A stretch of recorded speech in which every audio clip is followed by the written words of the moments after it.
have to be honest, this one wasn't really born out of a great business idea. It was rather born out of a frustration. Welcome back to the channel. I recently launched my startup number 6 of my 12 startups in 12 months journey.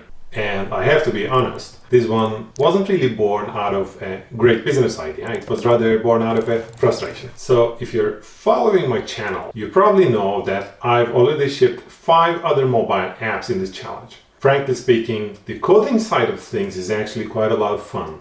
And new AI tools make it easier than ever to develop new products. The part that only gets more and more difficult and complex is the compliance. The privacy policies, the cookie banners. You want to do things in the right way, but the complexity is really high. So if you develop a new product, as the owner of the product, you need some sort of analytics data so that you can understand if your app is really being used as planned. But collecting the analytics data is a huge problem with regards to the evolving privacy regulations like GDPR in Europe or CCPA in California, and many others evolving in other parts of the world, especially in some industries like healthcare, education, and banking industries. And it is needless to say, probably, we live in a world where privacy is a massive concern now, and it should be. But as a developer, I felt like I was stuck between 2 bad options. Option 1, just use standard tools like Firebase Analytics. They are incredible, don't get me wrong, but they collect a lot of data.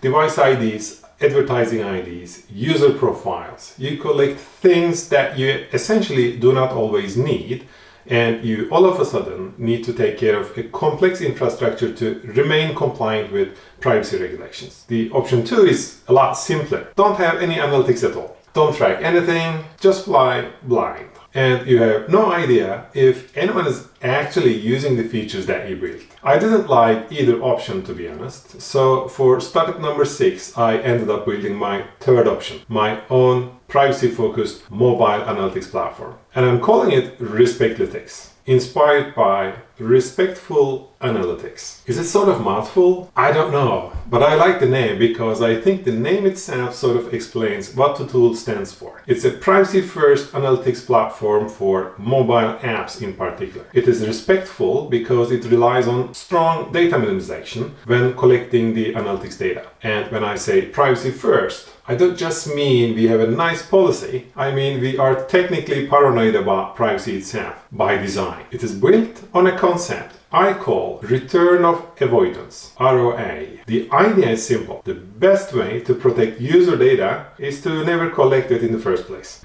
And here is how it works under the hood. Most analytics tools store a file on your phone to track you forever. Respectlytics does the opposite. It generates a session hash that lives only in your phone's RAM, and it rotates every 2 hours or whenever the user restarts the app. And this part is important. It is never written to the disk. If a user closes your app and comes back tomorrow, to Respectlytics, it's a brand new person. It doesn't remember users from the past. We physically cannot track users across multiple sessions. It is technically impossible by design.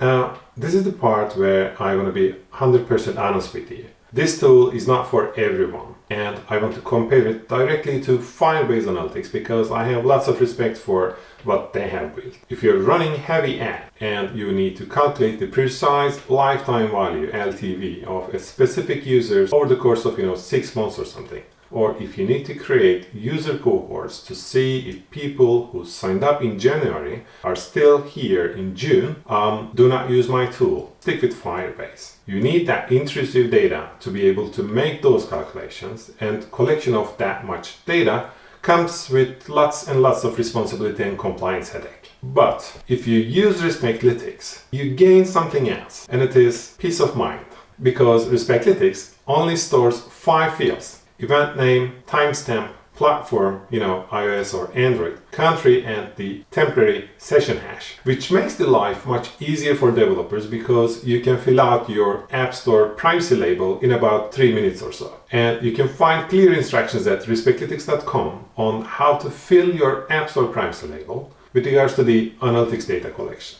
And since Respectlytics is a privacy-first analytics platform, don't think by default that it's a stupid tool that doesn't provide any intelligence. Because even without tracking people, we can still track behavior. The dashboard automatically figures out your session based on conversion funnels. And the generation of these conversion funnels is totally automated. You don't have to set them up manually like in Firebase. Conversion funnels are calculated in an automated way if you are using Respectlytics. I think this can be a game changer for specific industries. If you are building apps in education, healthcare or banking, places where user trust is everything and privacy regulations are terrifying, you need a solution like this. You can't just throw standard tracking at patient data or student data. Additionally, if you don't trust my words, Respectlytics SDKs that can be integrated to mobile apps are open source so that you can check